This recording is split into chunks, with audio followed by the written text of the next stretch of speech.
Hey, what's up, guys? Welcome back to Muscle Minds with Dr. Scott Stevenson. I'm Scott McNally.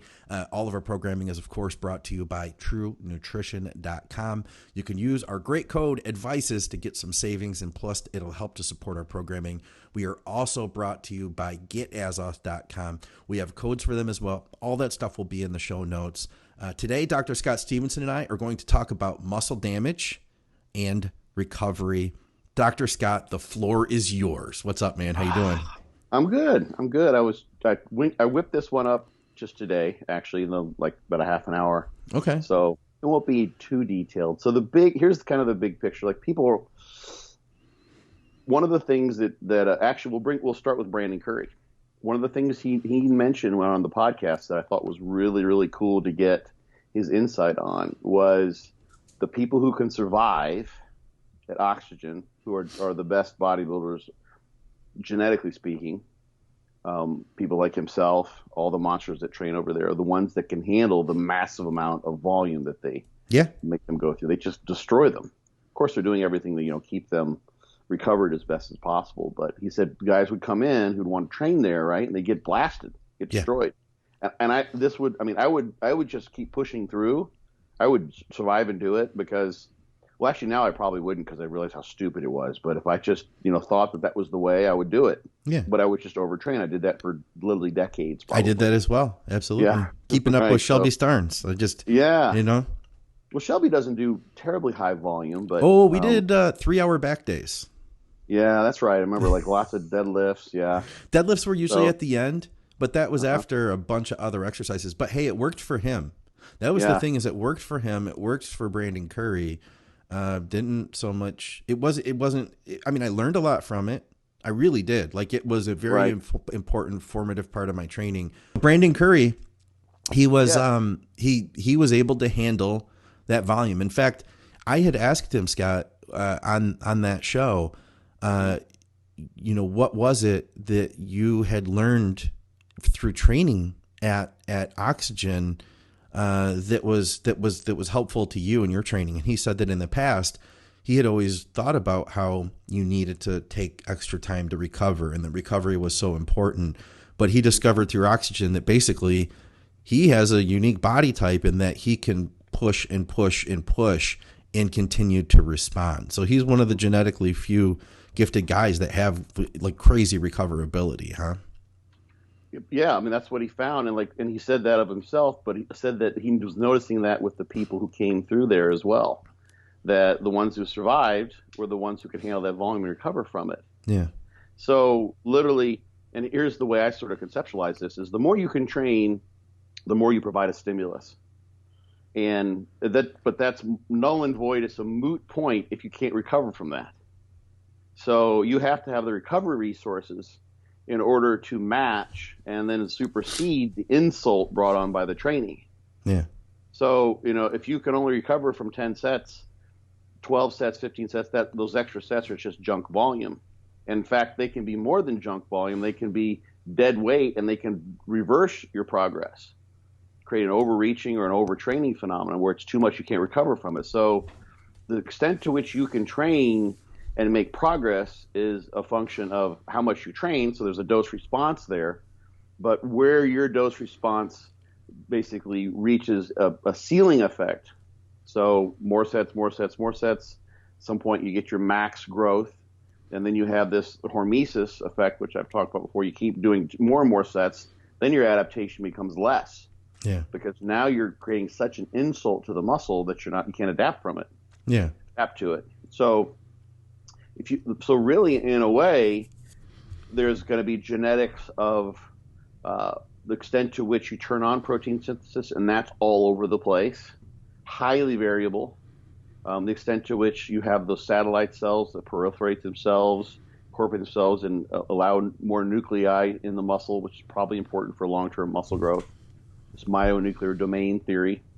That it seems like there's some variability there depending on the circumstances, but that's something you typically see.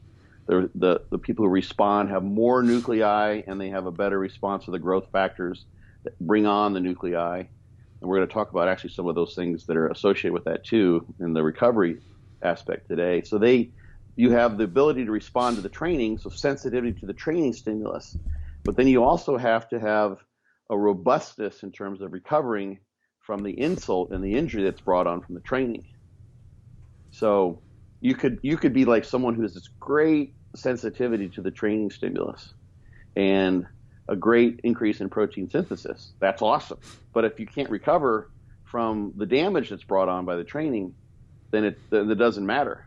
Yeah. Because the damage and the muscle breakdown, which generally goes in parallel with synthesis, but that's really an understudied thing, could overwhelm the anabolic effect. So if too much catabolism can outweigh the anabolism, and then you're shot. Yeah. It doesn't matter. So that's one of the things. Actually, I was asked this question. I hadn't looked into it enough to give a decent answer. Time when I did Ben Pekulski's podcast, one of the questions he asked, and we know it's all over the place. I've talked about muscle damage and told the story about that guy who like basically felt no pain even though the muscle was damaged. So there's the psychological effect of this. Yeah. But they're starting to figure out now, there's probably many more, but there's several genes in particular that are involved with the extent to which someone experiences a muscle injury and the delayed onset muscle soreness. Okay. So you can kind of think of this as happening in two phases. So we know that the big thing about resistance exercise is how much tension you produce.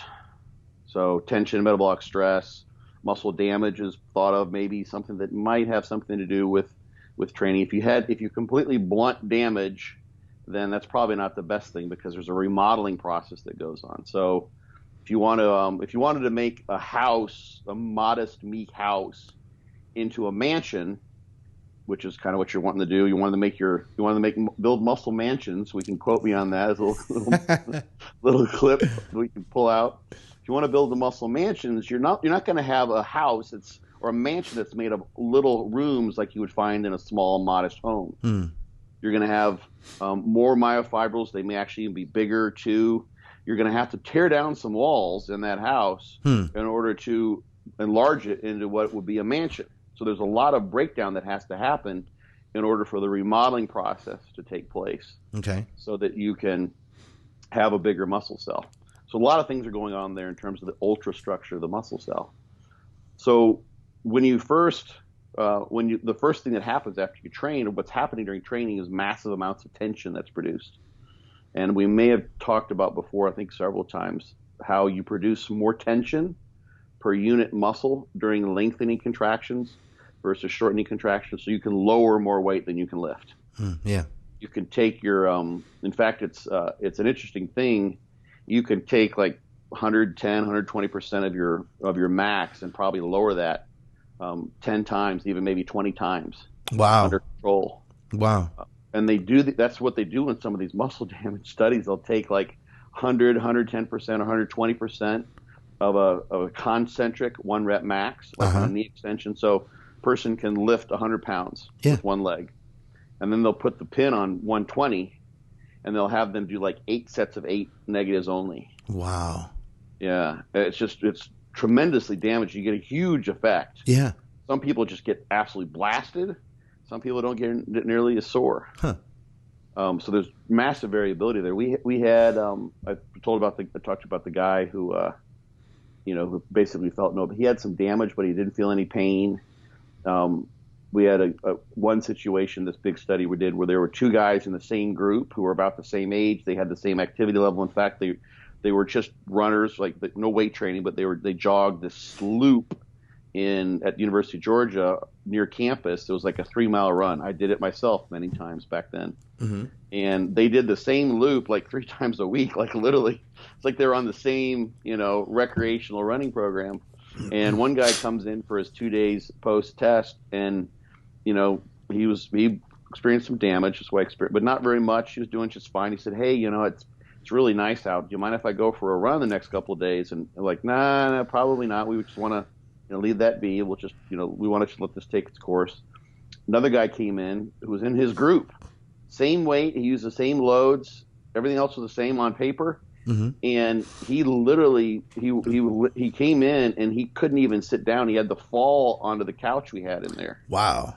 because his quads were so whacked. His legs were just destroyed. Like, I don't know, he was doing the kamikaze out of the toilet seat at home, I'm sure. Yeah. Probably had to have someone lower him there because he was so fucked up. He missed work. He didn't go to work the next. He left work the next day, and he didn't go in that day. Wow. Because he was so destroyed. So there's giant variability.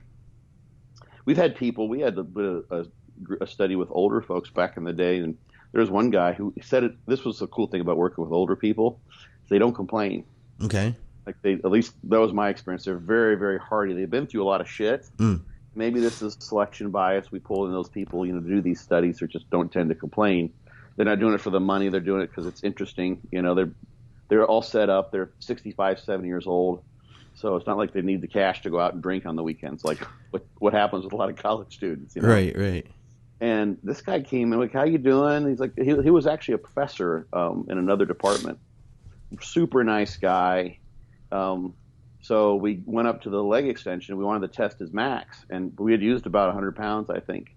And he asked for some help so he could get on the machine because he couldn't. I think he used his left leg, like the non-dominant leg, and he couldn't get onto the machine because he could barely bend his leg. Wow. We barely got his leg down, just flexed to 90 degrees at the knee so that he could we could test his max. And it was I think it was 15 pounds. We had to get out the partial weights. Wow. Because he was so weak. Felt horrible. We crippled him. We didn't mean to, but so there's that primary insult. The first thing that when you're doing especially eccentrics that load the muscle more per unit muscle. That's why you can lift more than you can lower, because the muscle produces more force intrinsically during those lowering exercises, the lowering contractions. And the energy demand of those is minimal. That's why you can take a concentric, you can take 10 or 20% more than your concentric max and lower that repeatedly without fatigue. Yeah. Something about the way in which the force is produced is not energetically demanding. You don't get very fatigued. It produces a massive amount of force, though. Yeah. So that's a trade-off. So that's why eccentrics produce so much damage, because there's so much force. So you have a primary insult that happens there. Literally, you disrupt the myofibrils, the contractile material in the muscle cell. And if you look down, people talk about sarcomeres all the time. And if you look down, if you imagine like a cylindrical can that's a muscle cell, and the can holds uncooked spaghetti, you could pull out each of those spaghetti strands, and that would be like a myofibril. Okay. If you took the spaghetti strand and looked at it, and you would see this little repeating pattern, a striping or a striation. That's when muscle biologists talk about striations. Okay. They're talking about that. When bodybuilders talk about striations, we're talking about irregularities in the fascia, the epimysium of the muscle. Yeah. That has to do with the way the muscle's shaped underneath. So these myofibrils, then you pull out one spaghetti strand and you see regular patterns, and that has to do with the way the actin and myosin is oriented. So there'll be what's called a Z line, and then there'll be some actin that reaches in the middle of each of these sarcomeres, and then there's a big, it's called a thick filament full of myosin. What happens during muscle contraction, this is a sliding filament theory, is that the thick filament interacts with the thin filament made of actin, so the myosin interacts with the actin, and when you have a shortening contraction, the myosin grabs hold of the actin on a binding site, and the magic of it's an energetic mechanical conversion of energy from ATP into force. So the myosin pulls the actin towards the center, and the sarcomeres get shorter. And if you're looking at that spaghetti strand full of sarcomere, all those little sarcomeres get shortened. The whole myofibril gets shortened, so the whole fiber gets shortened. That's a concentric one. So all those myofibrils are producing shitloads of force. Each one of those sarcomeres is shortening, but there can be some irregularity too. So you can have some fibers that are being turned on and off. So like when people are shaking during really heavy loads, like Jordan tends to do that. This person I mentioned before, a lot of people do that. So some of those fibers are turning on and turning off repeatedly.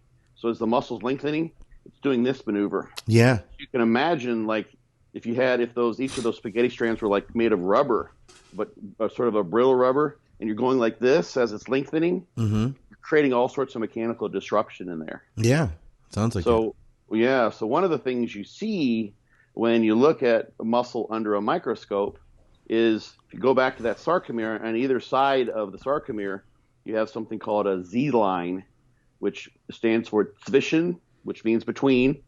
It's the line between sarcomeres.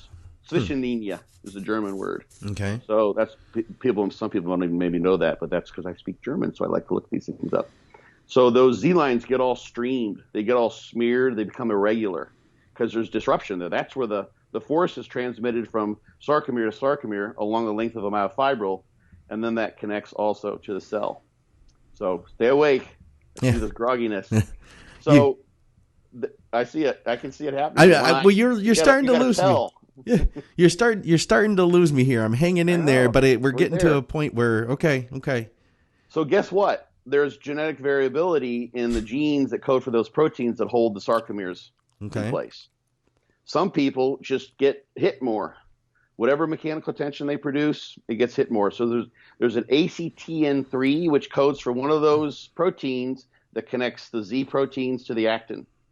People who have the right actin gene are sprinters, and they have lots of type 2 fibers. And those people also tend to have less muscle soreness. So have you ever heard of a really good bodybuilder who had a background as a sprinter or a running back, something like that? Well, I know, let's see. I mean, I have heard of that before. I have heard of Dave Palumbo used to do a lot of running, he said, in college. He was an endurance runner. Okay. So he's kind of different in that regard. Okay. Dave Henry was a sprinter. Was he? I just saw an interview with Melvin Anthony. He played running back. Oh, yeah. John Meadows was a champion sprinter. I think high school, like state record sprinter. Was he? Okay. Yeah, he's one of his kids is really fast. So there's tons of them.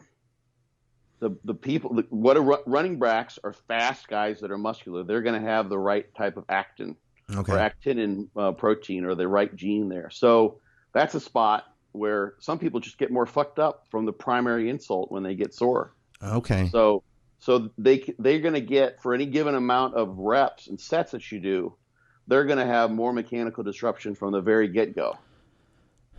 So then what happens, of course, if you're sore right after your workout, you're probably screwed. Things are going to be pretty bad. But most people have a soreness that will peak 24, 48, maybe 72 hours. That's a secondary inflammatory response. So throw up that figure that I sent you, if you could. Absolutely. So some of this, I suspect people will go back and listen to it again because I throw in a lot of details. But basically, we've got this primary insult, the tension that disrupts the myofibrils and damages the fiber. And then the fiber goes in, or the body will go in, and this involves the inflammatory response, which we won't go into. It's talk about details. You literally roll your eyes back, fall in the back of the office. All right, I've got it up. It's a clear GIF or GIF, however you say it, file, or actually I think NPEG or whatever, but it's a PNG clear file, so I can see it. We can see through it. It actually allows me to. I'm behind it right now, so nice. But we can read it. We can read it though. So at the top there, at the very top, I have genetic variants. They change inflammation recovery. Okay. And thus, this is the whole idea here: your training approach and potential. So if you're someone who can only recover from so much, then you can only train so hard or with so much volume and produce so much of a training stimulus. Mm-hmm. You have to be able to recover. So at the top of that cycle that I've got there, it says training bout, the primary mechanical injury or stress. Yeah. That's from tension. So that is what, if you follow around clockwise there, that's the actin-3 structural protein that I just mentioned that's involved with connecting the actinin or the actin of actin and myosin fame to the Z lines. And then you've got secondary inflammation, which is what gives rise to DOMS. So you can see this all sorts of ways. Like part of that is when creatine kinase levels will go up. So sometimes people go in to the doctor, they get blood work done, their creatine kinase is really high. So you have to ask, when was the last time you trained? and they can do an isozyme analysis on that. So there's creatine kinase in your heart, there's creatine kinase in lots of tissues, but there's a muscle-specific creatine kinase. When you have this inflammation happen, literally the creatine kinase will leak out of the muscle cell, and it'll just be picked up on depending which analysis they do. Yeah. The people think, oh gosh, you've had a heart attack, or maybe you're having one, because when heart cells die, they basically lyse, the cells open up, and all of that creatine kinase gets leaked out into the bloodstream. Oh. But that's a heart-specific isoform, not a muscle-specific one. Okay. So that's a way to differentiate that. People go AST and ALT. Those are the what do we call the liver enzymes, the transaminase liver enzymes. Those are found primarily in liver because of liver's functions, but those are also found in skeletal muscle. Oh, okay. So, and if you go in and it'll last up to a week, actually, in one of the particular publications that I've seen. They do a damaging bout, and those enzymes go sky high. AST a little bit higher than ALT when it comes from muscle damage. Okay. For like a week. Huh. You may have to wait a week before you can get those levels down. I almost never see anybody who's shown me blood work, who's been training on a regular basis, they could wait 2 or 3 days. They're almost always above the upper limit in the normal range for both those enzymes. Okay. So you've probably seen that with your own blood work. Absolutely. People are like, oh, well, it's because of I'm taking this, that, and the other. And like, don't worry about it so much. But it will be there probably all the time. I see this in people who aren't taking anything because they train.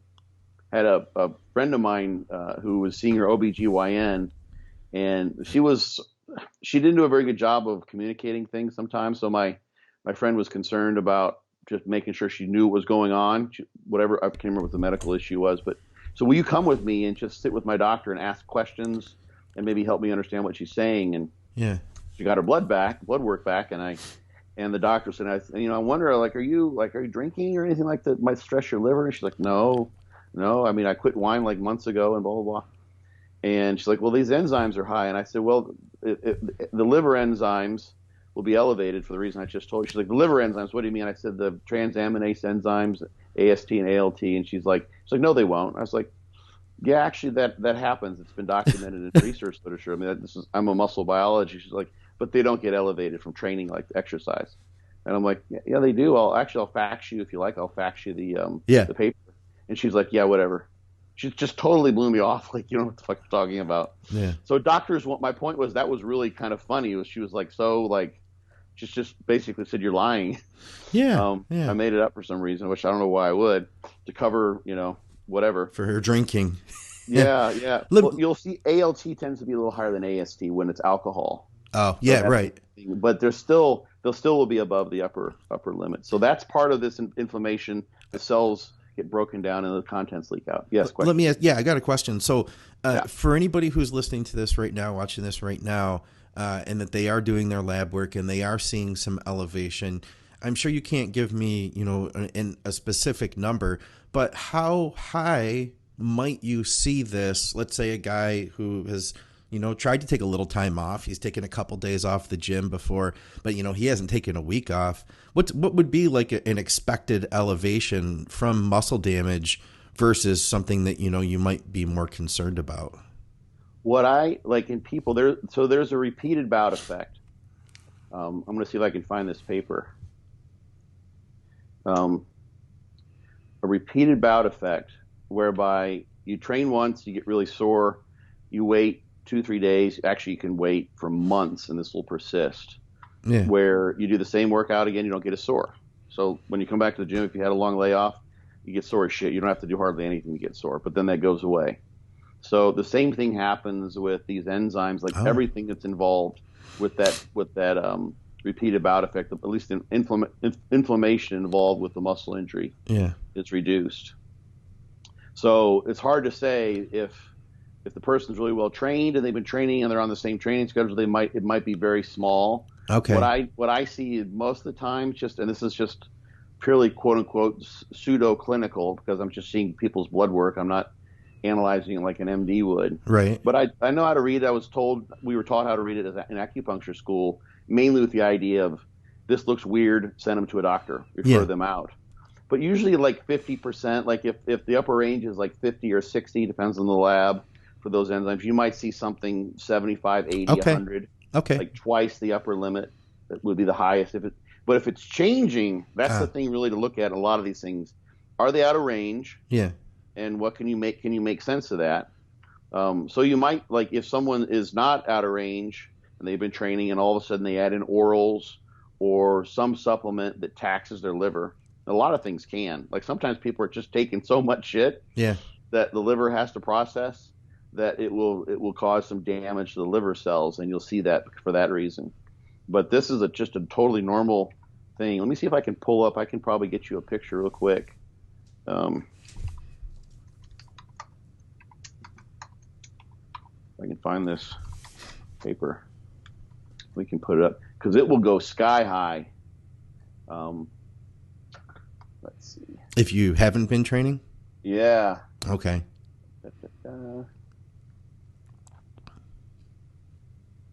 Yeah, I just figured it would be an interesting kind of side note so that if people were during their labs, they'd have an idea at least of how high to expect, you know. Mm-hmm. Now, if your whites of your eyes are turning yellow and you're in the quadruple digits. Yeah, you're getting jaundice. Yeah, that's a bad thing. That might be something else. Yeah, let's see here.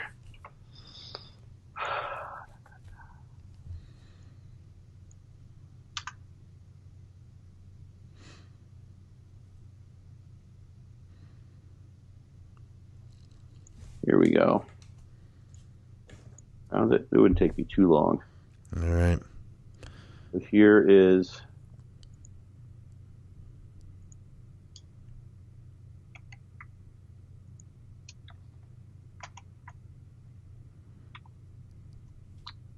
so these values show a normal cutoff.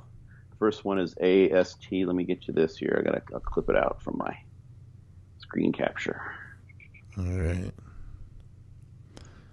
Then I shall edit it all together so that this is all seamless in the final show, guys. If you want to see the edited versions, we put this show out over at YouTube. It'll be coming out on Friday, but we enjoy doing this with the live studio audience here at Facebook.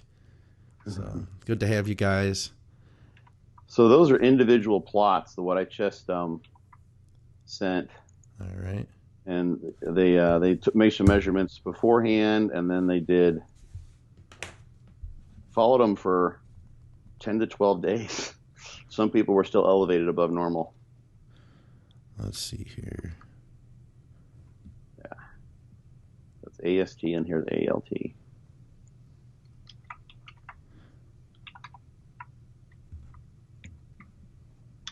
Well, we can maybe throw this up too. People have the study. All right. I got your studies you just sent me. I'm going to grab them right now. Here's figure 1. I'll start with that. That's AST. I think so, yep. All right. So what were you saying here now? Oh, each of those lines, you can see they've got different those show individuals. Okay. So you can see like some of the plots don't show nearly the elevation. There's at least a 2 or 3-fold variation across individuals. I'll send you this last one. It just shows people it's from the first page, so they can find this if they want to. British Journal of Clinical Pharmacology, Pettersson et al. That's from Sweden. So yeah, like one person peaked like 6 days later. Most people are peaking like 4 days in this case. You can look up what the exercise they did. It was, I think, your typical kind of brutal. But I'm pretty sure these are untrained people. Okay. Healthy men used to moderate physical activity, not including weightlifting. From a 1 hour long weightlifting program, that's what they say. So let's see what it is. 70% of the max weight. So 70%. These are kind of non-exercise physiologists.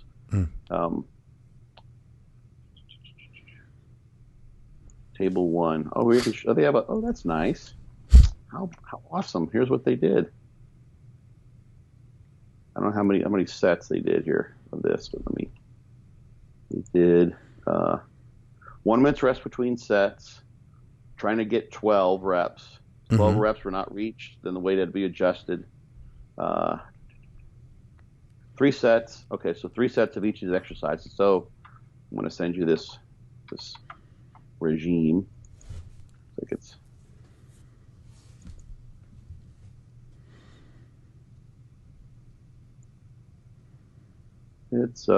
full body. So Okay. Jack's pretty good. So this is very novel for these people. You won't see this kind of elevation in people who've been training. If you do, like, you kind of worry that literally there is something going on with their liver. So what should I put up first here? We'll put the title of the paper. Okay. And then the weightlifting program, I guess. Okay. Just real quickly, so people can pause and look at that if they like. The title is Muscular Exercise Can Cause Highly Pathological Liver Function Tests in Healthy Men. Okay? Yeah. And then here's your weightlifting regime. So that was 3 sets of each of those exercises. Okay. So lat pull downs they went all hardcore, did behind the neck. Mm-hmm. Cable Old machine school, baby. seated row. What would Arnold do? Back raise, sit-ups, push-ups, reverse curls, machine side shoulder raise, seated leg extension, hamstring curl, leg press. So they did a lot of training here. Yeah, it's a full body, the full deal. But that's that's what you might do in like gym class where you do 3 times full body 3 times a week. That's a beginning program, Yeah. 3 sets of up to 12. They dropped the weight if they couldn't get 12. Yeah. So you have to look closely. The next ones you could put up either the ALT or AST. Okay, I got the ALT. I'll throw that one up first. All right, that's up.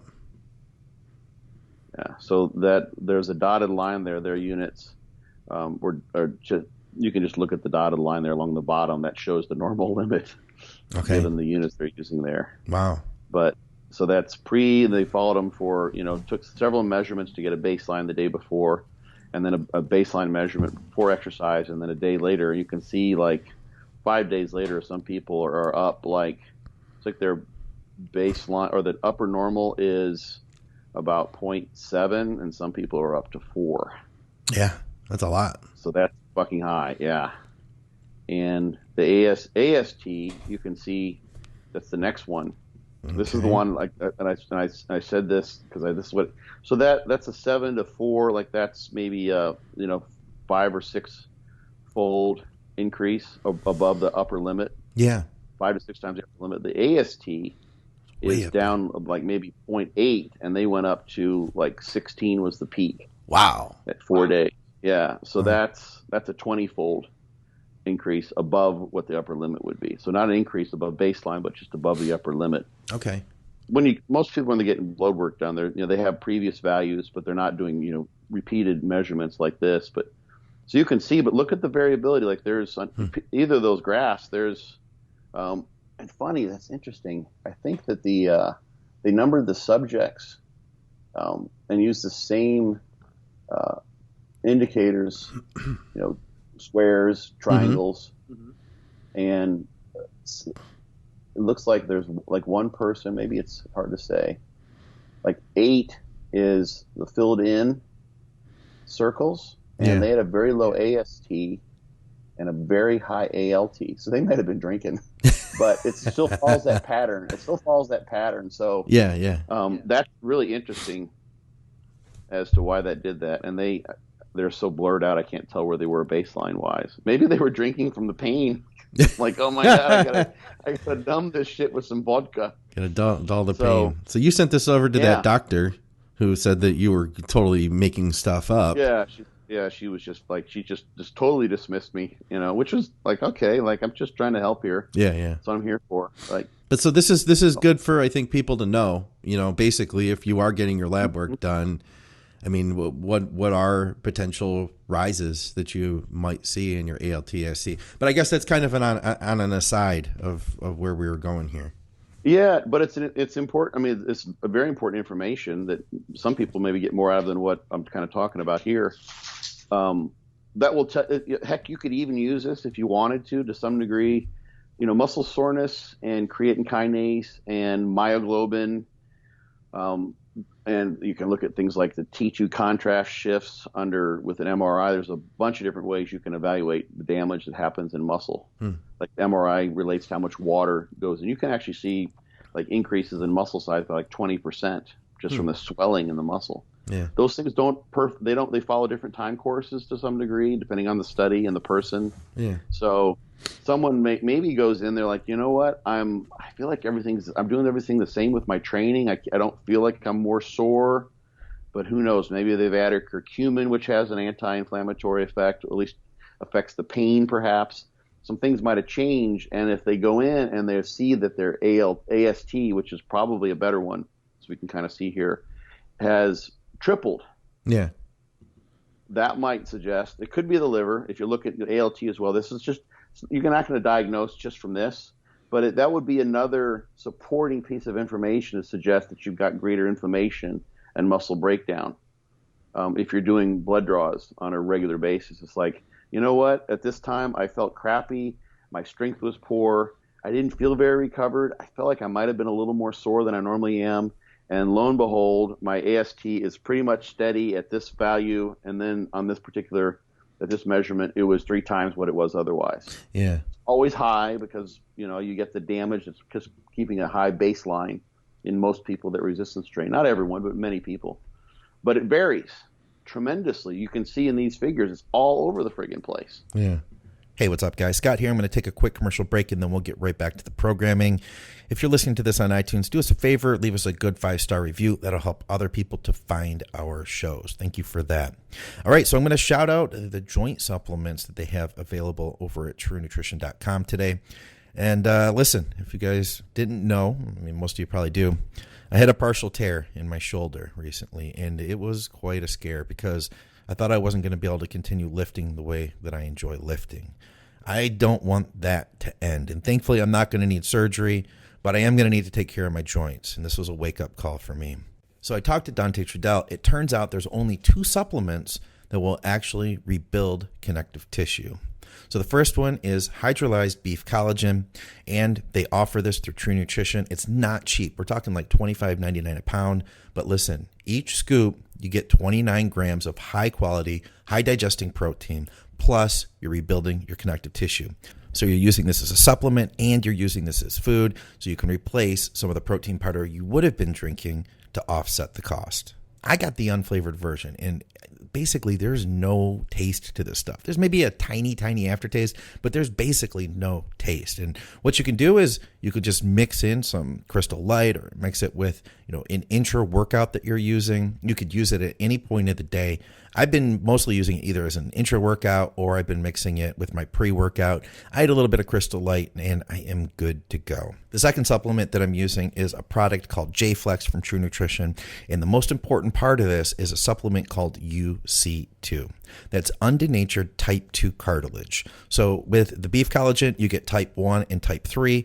This provides type 2. So these things combined will give you the best chance of restoring connective tissue and keeping your connective tissue strong. Along with that, it also contains glucosamine, chondroitin, MSM, SAMe, things that you would expect to find in a regular joint product. And you get boswellia extract and curcumin, both of which are great for inflammation. So if you want to take care of your joints, check this stuff out. And you can use our code ADVICES. That'll get you a little bit of additional savings. And of course, that goes directly to help support our programming. I want to keep lifting the way I want to lift as long as possible. Actually, I'm going to have a hard time getting back to it now, honestly. Oh, that's okay. Yeah. Well, I mean, what I've got there is just the sort of the secondary aspect of muscle injury and soreness. So you have that initial insult where the tension causes disruption in the Z lines and the actin and myosin get misaligned. And then because you've got damaged tissue, you have an inflammatory response. Okay. And they have identified tumor necrosis factor alpha, I should say alpha in there, and interleukin 6, which are basic. They're cytokines. They're chemical messengers between cells that are involved with inflammation. And if you're the unlucky sod, to some degree, that has the genetics such that you get excess inflammation, Yeah. You'll be someone who also experiences more soreness. Okay. So these are also involved with remodeling. So this is where paying attention to your soreness and probably kind of creating your own formula for how sore is too sore Mm-hmm.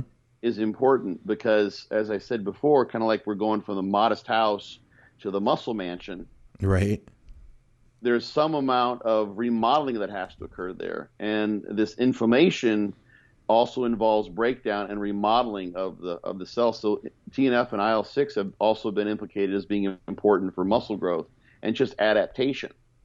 So if you have too much inflammation, though, that doesn't behoove you. That's not in your favor. Okay. Because you're not recovering properly. You're just staying inflamed. Yeah. You'll see, I think it's tumor necrosis factor alpha is involved with strength loss. Okay. Following, actin 3 that's the one that's involved with strength loss. So if you have an actin 3, the structural protein that really doesn't do as good a job of keeping those Z lines together and from streaming and breaks down more easily, structurally probably, you're going to have less actin and myosin available to produce force, because for whatever reason, your actin 3 being one of them, your actin and myosin gets disrupted more so by the actual training. So you experience a greater loss of strength because of that. Same thing can happen here. The greater you're inflamed, the more muscle damage you have after the fact with this inflammation, the more it's going to hurt when you go in there and train. Sometimes you go in, you're just too sore. You're like, this is just not a good idea. Yeah. Some people can train through that. You can train through just about anything. But whether it's the right amount of soreness that tells you you can go on, or whether you're so sore, which is just a surrogate, it's not telling you exactly what's going on. But if you're so sore and you maintain that continually, you're never coming around and recovering from the stimulus of the previous training bout. So you're just staying in a poorly recovered, poorly adapted, or not adapted state, and you just don't grow because you're training too much or too frequently or both. Yeah. And I've been guilty of this one for many, many years. I think we all have. You know, I find just the people I work with. Except Brandon. Yeah, except for Brandon. Yeah. No, He's Mr. Olympia, so there you go. Right. I do think that's the case. I feel like everybody that I work with, and you know what I heard John Meadows say not too long ago on one of his YouTube videos, he said, you know, I see a lot of people that overtrain in bodybuilding. He was like, I don't know if I've ever seen anyone that undertrains.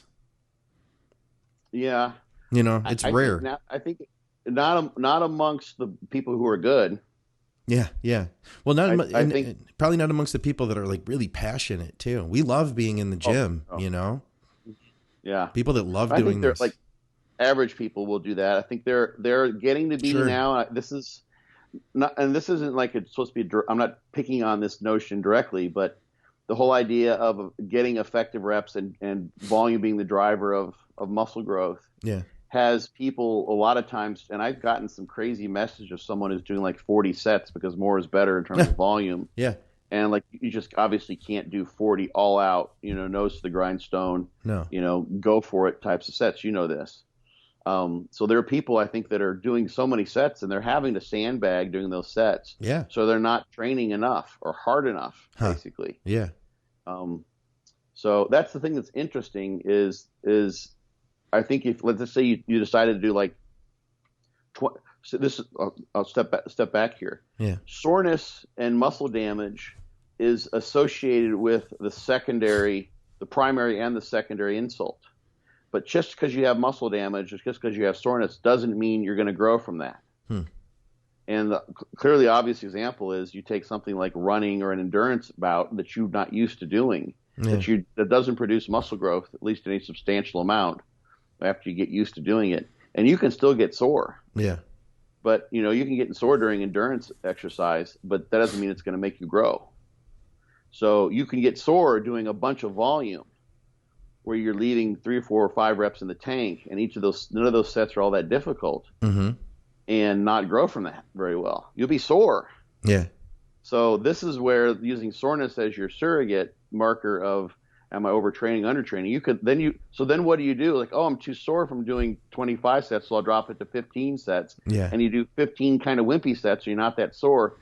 And what you haven't done is created the proper signal in terms of force or progressive overload to produce more muscle growth. You're just not training hard enough.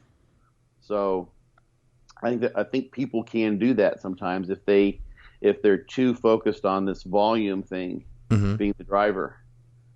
Because if you take more of, like, here's a simple way to say it, this is how I kind of conceptualize it. If you take a subpar set, so you could do 3 of those sets and it might equate to 1 all-out set, and you keep adding volume of subpar sets like that, eventually you're going to get where you get plenty sore, but you're not going to be able to grow anymore unless you start training harder. Doing more of those subpar sets eventually is not going to cut the mustard. You'll reach a law of diminishing returns and a ceiling effect where doing a bunch of subpar sets, lots of reps in reserve, just won't cut the mustard. You have to get stronger. In order to get stronger and push the envelope, in order to get larger, you're going to have to start training closer to failure over time. So you can get plenty sore from 20 of those sets, I think. And some of that has to do with this primary and secondary insult we're talking about. So you're getting sore from all that volume, just like you can get sore from running a bunch. That's not the best way to grow. So you can get sore from doing a bunch of weight training that's relatively easy, but that may not be the best way to grow, at least in the long run. It will initially for many people, but eventually the ante is going to have to be upped in terms of force and effort. That makes sense. Yeah. So there are genes for the TNF-alpha and interleukin-6. And so then you have this inflammatory response. You want recovery and repair and remodeling. And they've actually found out that there's variations in the gene for insulin-like growth factor 2. So people use IGF-1 all the time. That's known to induce myogenesis. And it's anabolic, sort of the similar way that insulin is. There's some receptor cross receptivity. Insulin and IGF-1. So people take too much IGF-1, they'll get hypo, because it binds to the insulin receptor to some degree. But insulin-like growth factor 2 is a little less understood. It's involved, at least to some degree, in myogenesis and embryonic muscle cell development, which basically points in the direction of satellite cells. Satellite cells are basically undifferentiated stem cells, like embryonic cells to some degree. So variations there also have an effect on how much soreness you experience and how well you can recover, too. So you can see, like, if someone has the combination then of things like very sensitive to the training stimulus, they turn on protein synthesis really well. They have lots of satellite cells, and those growth factors that turn on satellite cell proliferation and differentiation are turned on to a very large extent from a training bout. They don't get much structural protein breakdown, so they can do lots and lots of sets and accumulate that stimulus that they're already really sensitive to. Their inflammation isn't that bad, and they've got the right kind of IGF-2 gene. So all these things that are involved with repair and remodeling are limited, but they have some of that, of course. You don't want to completely blunt that. That's what NSAIDs have been shown to do, non-steroidal anti-inflammatories. They'll inhibit the inflammatory response by blocking the COX, the cyclooxygenase enzymes. And that's not good. You can actually blunt protein synthesis. You'll blunt breakdown too, but you also blunt the satellite cell proliferation. You can bring, in many of the studies, you can bring muscle growth to a standstill that way. But I always talk about, there's one study with older folks where the anti-inflammatories made for better growth. Older folks tend to be more susceptible to injury. So they might have tempered the inflammation down to a more optimal level that allowed for growth to happen. Wow. So that points to, it's like people will often ask, like, I had a question on Instagram just a few days ago, and it was like, are 3 sets to failure better than a rest pause, a triple rest pause set? I think you meant like what you do in DC training. And they just said it that way. And I said, well, that depends on how many of those sets, like what your overall volume is per workout and what your frequency is. So for a lot of people, you're going to get more you're going to have a higher volume in terms of load times reps, workload that you produce by doing 3 straight sets, because you might do, 10, 8, and 7 reps with a given load. Whereas you do a rest pause set, you might get 10, 3, and 2. Right. But you're also going to have more inroads into recovery and less quote unquote effective reps. Yeah.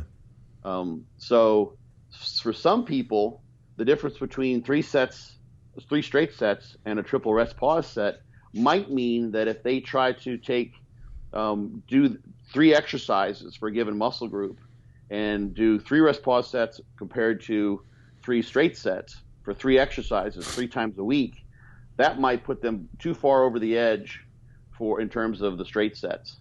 But the rest pause sets might be something they can recover from. Yeah. Or vice versa, depending on how hard they can train. So how well they execute those. Yeah. But it might not be the case if you shift the volume down. Now those 3 straight sets for only 2 exercises 3 times a week might be better than the triple rest pause. Because you're adjusting the dose of both of those depending on how often you do them and how many of them you do. Yeah. That's going to impact how sore you get. You can't recover from doing 3 exercises in that fashion 3 times a week, but you can recover from 2 exercises in that fashion. One might be better than the other with 2 exercises, whereas the flip-flop might be the case with 3 exercises. So frequency and volume and how you do these things are all going to interact, and part of that is simply recovery. More is not better. Better is better. And what's better depends on how much of what you do. It doesn't give us many answers, though. It's and I understand why, but I would like, as a podcast, to be able to provide something. What can we take from this to apply to our training today? How do you know how you're progressing? I don't know. How do you know? Well, you weigh yourself, you do skin fold measurements, you look in the mirror, and you look at your strength progression. Okay. So that's a big thing. If all the things are equal and you're getting stronger and you're gaining weight and you're not turning into a blob, then you're making progress. Okay. Imagine you're not making much progress. Maybe a rep here or 2, but not what you might expect given where you are in your training career. You're not 10 years into it. Yeah. Let's say. Or let's say you're gaining weight pretty well, but you're just not gaining strength the way you would, and you're really, really sore. I might think I've got too much inflammation going. I'm not recovering from my training. That's why I'm not getting stronger, because the cells aren't getting bigger. I'm not getting more muscle mass. Also, there's a whole other aspect of recovery that has to do with your central nervous system, your endocrine system, your immune system as well. Yeah. So that's, I think, the limiter. But you can actually train the muscle too much to some degree. So if it's really, really sore all the time, every time you go in the gym, you're like, you're sore to the touch. You try to stretch a little bit, and you're like, oh, Jesus, criminy. I felt like someone took a knife into the muscle that you're about to train. Yeah. That's too much. Yeah. So it's all corroborating evidence. You don't look at one thing and say, well, if my muscle soreness is below a 5, then I'm good. If it's above a 5, I'm not good. You could be someone who can make progress at a 6. Someone else might not be able to make the progress at a 6. They have to drop to a 3. Remember, this is a subjective phenomenon. Like the kid who felt no pain, his muscle was destroyed, but when we did the pressure algometry test and pressed on his leg, he's like, that doesn't really hurt, because he has those painful experiences in his life. He just blew it off. Yeah. There was nothing for him.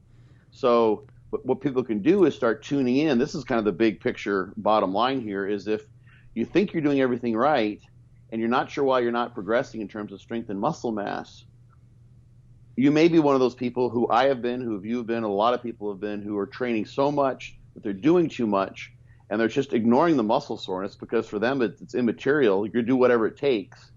But whatever it takes may involve paying closer attention to your body, particularly the muscle soreness that you feel and the inflammation that you're getting, and paring things back may make sense, because if you don't recover from the stimulus, it's a moot point. You have to recover. In fact, recovery means not just getting back to where you were, but getting back to where you were and then some. Yeah. So, literally, the soreness can last over a week. I mean, I've taken like, weeks off or 5-6 days off, and I'll still feel a little sore. Sure. I've always been I've always been sore, like all the time when I'm lifting. Okay. So that tells me I've to be careful of this more so than a lot of people. And like, for instance, one thing I think a lot of people found, we mentioned this before, is when the pandemic hit, people started training less regularly, not as hard. And a lot of people took breaks, and then they were relative breaks, just trying to like maintain. They started making progress. Yeah, that was me. It was you, yeah. I was sort of trapped in my RV for a while, and I was just training out in that field. I was having a great time. I was doing a shitload, but I wasn't trying to like gain a bunch of weight at that time, but I wasn't having any problem maintaining. That's for sure. And who was it? There's a guy, I'm blanking on his name. He's probably watching right now. He posted on. He said he went back to the gym after training at home for a while, and he lost like 10% of his strength. Yeah. And then it all came back. And I think now he's maybe even stronger. Yeah, George White. It was George. Yes. Yeah. So, a lot of people are probably doing too much, and one way to figure that out is look at the soreness, and understand. Here's the other thing: is that it's the hardest thing for people to get. But the way I open this talk about why you don't look like a pro is this will also give you some insight as to why you're not playing in the NBA, why you're not an NFL superstar, why you're not a world-level concert pianist, why you're not a genius working for NASA, why you're not doing all these things that people with extraordinary genetics can do. You just may be in a situation where you don't have great recovery genetics. It's all over the place. You can see it in that study we've been talking about with ALT and AST.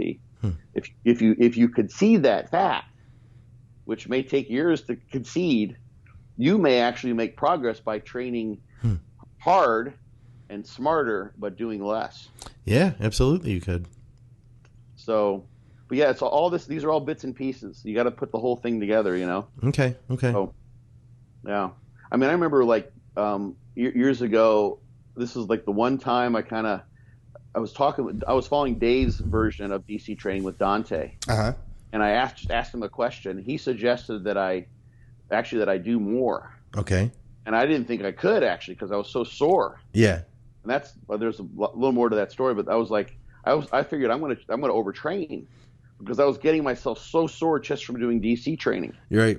Which, funny enough, so many people look at on paper now. They're like, how can that possibly work? Like in the context of doing 45 sets a week or 30 sets a week or whatever.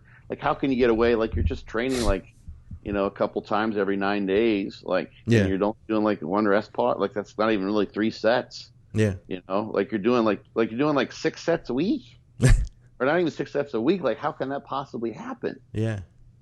Well, it's because you're training really fucking hard and you're forcing the progression with progressive overload approach. Yeah. So, anyway, that's kind of what I wanted to talk about today because there's a lot there. It's interesting. Even anti-inflammatories might be, something that some people could use. That's what I would love to see. I would love to see a study. I'm putting this out there, actually working on something with Alan Aragon and Brad Schoenfeld, Guillermo Escalante, and Chris Barakat. We're writing a paper, which will come out. Chris mentioned, I think, on his Instagram. And maybe I'll ask Brad if he's interested. I would love to see a paper where they look. There's 2 ways you could do it. You could set some people up on a program that's previously been shown to produce good muscle growth, and then look at, you have a control group, and then maybe have like 2 other groups that took NSAIDs in graded doses. Or there's a million ways you could do this. Basically, the question would be experimentally: are there individuals who get better muscle growth for a given training program if they dampen down inflammation? Yeah. They're over-inflamers, we'll call them now. They're not hypo-responders or non-responders, but they're over-inflamers. Yeah. So you give them small amounts of aspirin or small amounts of NSAIDs, like in this study with older folks, and you temper that inflammation, which in their case is excessive for adapting to resistance exercise as far as muscle hypertrophy goes. Can you grow better if you're less sore? Yeah. Still turn on. And it's interesting, you do, like we've talked before about giving mega doses of antioxidants like vitamin C and vitamin E, and that will basically counter adaptation exercise, because that free radical stress. That'll also actually counter muscle soreness too. You can give mega doses of vitamin C and vitamin E, and that will reduce muscle soreness. NAC, N-acetylcysteine, does the same thing. So you can, but if you take those at times away from the workout, it doesn't seem to have that effect. Yeah. So, and the interesting thing here is, as we showed in that figure that we first put up, is that you have this primary insult, and that sets in motion all sorts of things that they've measured that are transcription factors that turn on muscle growth, that correlate with muscle growth. Yeah. But the inflammation takes a while to take place. So here's my thought: is you train in the morning, let's say, you have that primary insult, you set in motion those transcription factors and the muscle growth phenomenon, and then if you're a person who has too much inflammation, which impairs your recovery, such you can't come back and train sooner or with more volume than what you have been doing. What if you take an anti-inflammatory after you've already set that anabolism in place and counter the inflammation so you can come back and train earlier? Yeah. It seems like you get the adaptation when you do that with antioxidants, as long as you space them away. So I'd love to see a study like that. Yeah, that'd be cool. Yeah, curcumin is something people could take. It has great health benefits. Curcumin actually has been shown to inhibit the loss of muscle size during disc atrophy. No kidding. Yeah. Okay. Yeah, there's some mixed stuff. So one of the things that's involved with disc atrophy, you cast a muscle or you prevent it from being used and it shrinks, is free radical stress. Okay. So it's all connected. So curcumin could be something, that could be used away from a training bout. Yeah. Maybe. Haven't seen that studied either. Yeah. So anyway, there are lots of thoughts, but hopefully does that give you a bottom line, Scott? You're looking for what take home? It gave me the bottom line. Yeah. Okay, yeah. I just wanted to try to tie it all back together. I know that's kind of sometimes the hardest part is to dumb it down for me, but I appreciate you trying. Well, the thing is, hopefully I did. The actin-3, you can't do shit about that unless you're going to start doing genetic engineering. Yeah. But the TNF-alpha and the IL-6, IGF-2, that might be tough. But the inflammatory portion of that whole cycle, yes, it's something that we can impact. Yeah. We can affect that with drugs. Yeah. Okay. Or over-the-counter supplements. Yeah. Over-the-counter drugs. And through looking at your training. And for looking at your training, yeah. So that's the thing. It would be, but the thing that last sort of solution I came up with is you could keep the training high, yeah, and then just kind of counter that inflammatory response. Yeah. First and foremost is probably to get your training on par. Like, more drugs is not necessarily the answer that I'm pointing to, right? But it is something that's interesting. Yeah. And there's health benefits from many supplements that tend to have even normal levels of antioxidants like you get from vegetables, fruits and vegetables. Sure. Not a bad thing to have. Keep those high, like berries. There's all sorts of wonderful antioxidants in berries. So you have include some berries in with your Greek yogurt the night after you train is one of your post-workout meals. Right. That kind of stuff. It's healthful. You feel good, and who knows, it might help you recover better. Try it out. Yeah. All right. Well, in that case, let's get out of here. For another episode of Muscle Minds with Dr. Scott Stevenson, I'm Scott McNally. Of course, go over to byobbcoach.com. You can check out Scott's book there. We'll have links to the hardcover at Amazon, fortitudetraining.net to check out Scott's training plan. And, of course, go to our great sponsors, truenutrition.com, as well as getasloth.com. Guys, we'll see you soon. Scott, I love your hair, by the way. Oh, thanks, everybody. Thank you. I had to throw that in.